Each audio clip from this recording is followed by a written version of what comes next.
press to print the paper, to take it off the press, put it back on the bed to be distributed.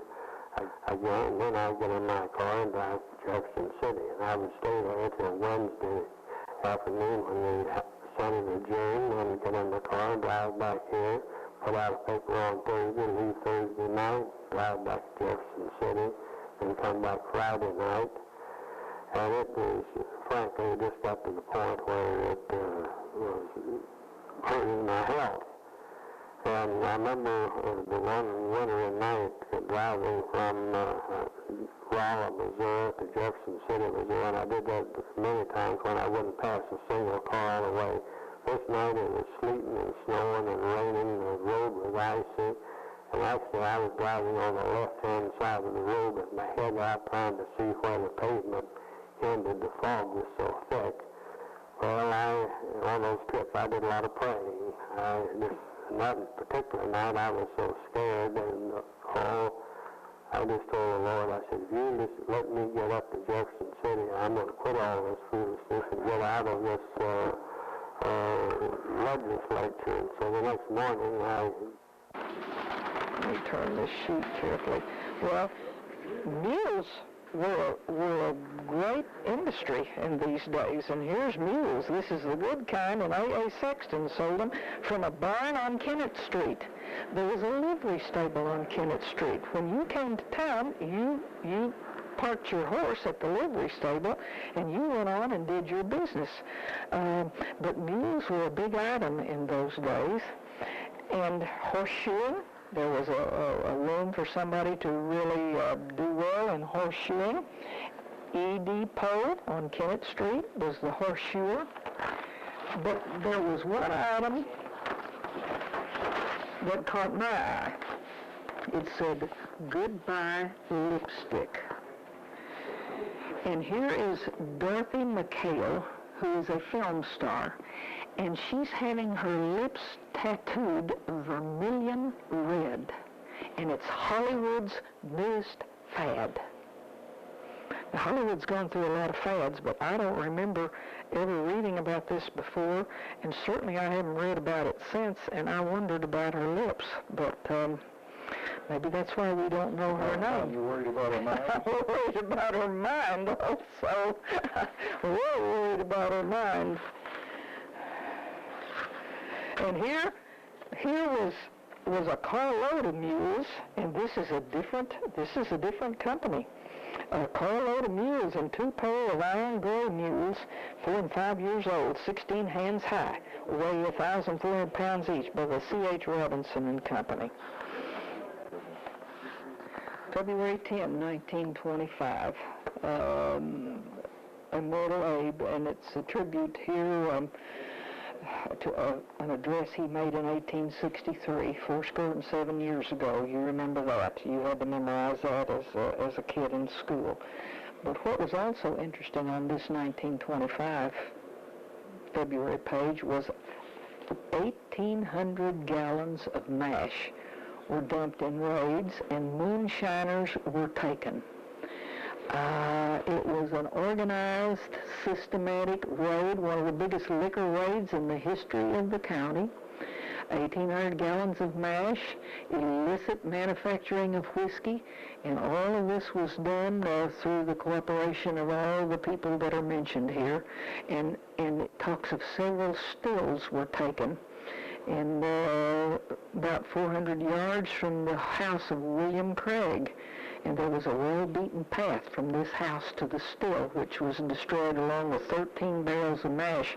Now, they didn't really make any allegations, but there was a well-beaten path from the house of William Craig.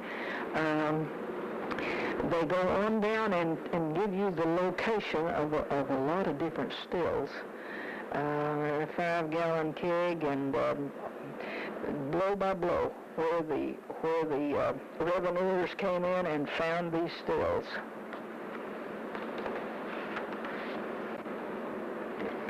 Now, a lot of you remember the Blakemore drugstore, but it's a new drugstore here, February 10, 1925. A new drugstore at the old location, the home of a drugstore for over 40 years. Elmo Blakemore will open his new drugstore at the old stand of the E.A. Baldwin Drug Company on Saturday, February 14th. And they'll have online a full line of everything, and they would appreciate a visit from everybody.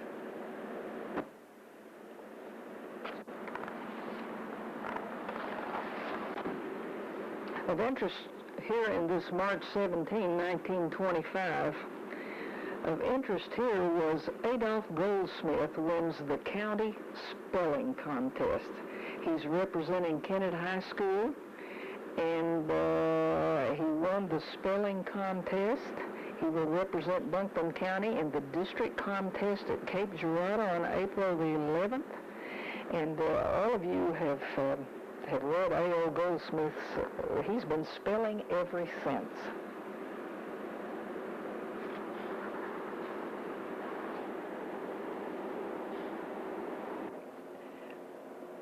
February 6, 1925.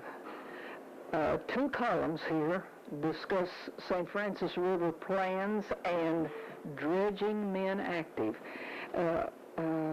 John S. Kochitsky is in Kennett this week relative to the drainage work to be done in the Little River drainage district.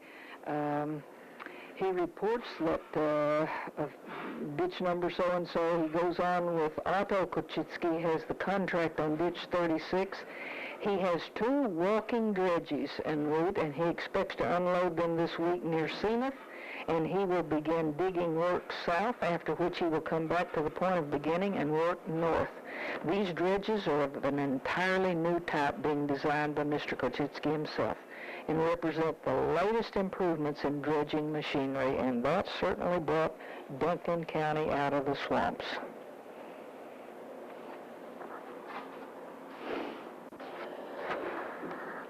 $1925, a good used Ford could be bought on easy terms from the Douglas Motor Company in Kennett. And here was the big Ford ad. You could buy this coupe for $520. Invest a little each week for this summer's vacation. Ford Motor Company, Detroit. Man, that was a darling car.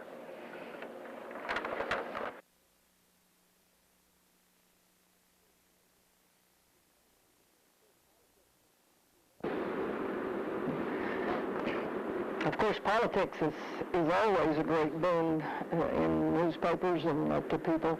Do your duty Tuesday. Make certain Democratic victory followed by prosperity. And it looks good for Bryan. Everything looks good for a great Democratic landslide. And let's see what the result was in November of 1908. Whoa, we have met the enemy, and they gave us a severe whipping, but just right.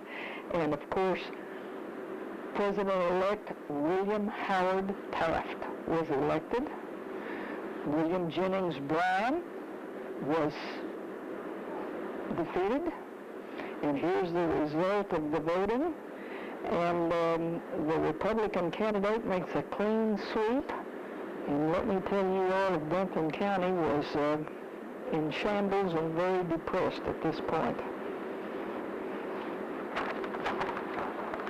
Okay.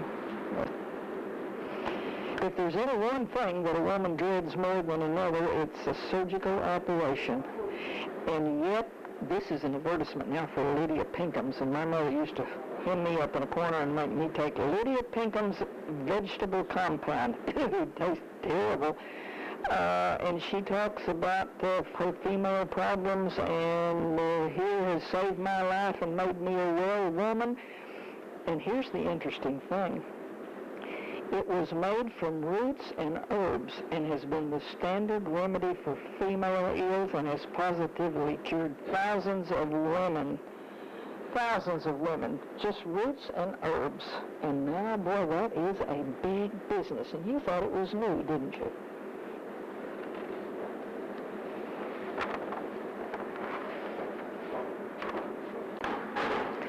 Another one of the remedies, Sloan's liniment for a lame back. But down in the corner here, here are instructions for washing the cow's udder.